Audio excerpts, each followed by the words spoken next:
Son günlər ölkə ərazisində, eləcə də Sumqayıt şəhərində dəm qazından zəhərlənmə hallarının artması fonunda Sumqayıt şəhər İcra Hakimiyyətinin təşəbbüsü ilə Sumqayıt Regional Qaz İstismar İdarəsində geniş tərkibli fövqəladə iclas keçirilib. Toplantının əsas mövzusu şəhər ərazisində son vaxtlar qeydə alınan dəm qazı ilə zəhərlənmə halları, bu hadisənin səbəbləri və onların qarşısının alınması üçün görüləcək təxirə salınmaz tədbirlər olub. Sumqayıt şəhər İcra Hakimiyyəti başçısının müavini Fərid Ələkbərov çıxışında bildirib ki, dəm qazı ilə bağlı hadisələr birbaşa insan həyatı üçün ciddi təhlükə yaradır və bu məsələ şəhər rəhbərliyi tərəfindən xüsusi nəzarətdə saxlanılır. O qeyd edib ki, problemlərin əsas səbəblərindən biri bəzi sakinlərin qaz istismar idarəsinin əməkdaşlarının müvafiq texniki baxış və müayinələr aparmaq üçün mənzillərə buraxmamasıdır. Bu isə təhlükəli vəziyyətlərin vaxtında aşkarlanmasına və aradan qaldırılmasına mane olur.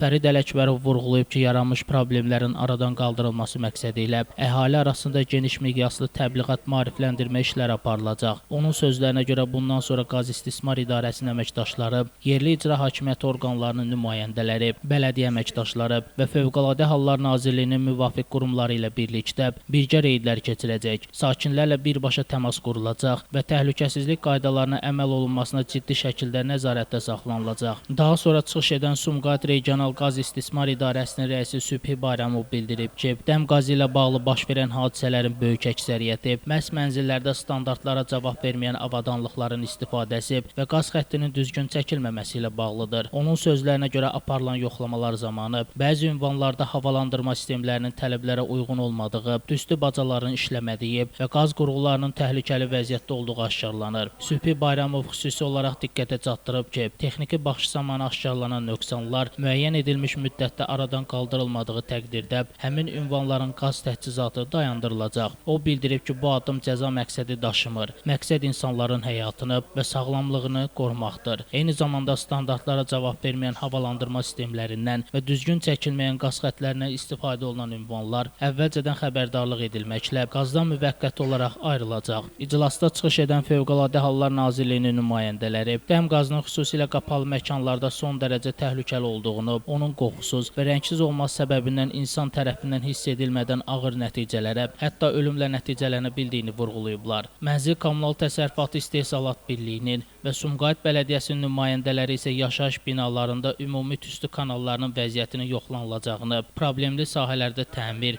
və bərpa işlərinin aparılacağını bildiriblər. İclas iştirakçıları Sumqayıt şəhər İcra Hakimiyyətinin bu təşəbbüsünü yüksək qiymətləndirərək qurumlar arasında birgə əməkdaşlığın gücləndirilməsinin, dəm qazı ilə bağlı faciələrin qarşısının alınmasında mühüm rol oynayacağını qeyd ediblər. Sonda qərarı alınıb ki, şəhər ərazisində riskli ünvanların siyahısı hazırlanacaq, qeyri-standart qaz avadanlıqlarının istifadəsinə qarşı nəzarət sərtləşdiriləcək, sakinlərlə maarifləndirici görüşlər keçiriləcək və təhlükəsizlik tələblərinə əməl olunmayan mənzillərin qaz təchizatı müvəqqəti dayandırılacaq. Görülən tədbirlərin icrası isə mütəmadi olaraq nəzarətdə saxlanacaq. Şəmistan Fikrətli, Elbrus İsmailov, Bugün İnformasiya proqramı üçün.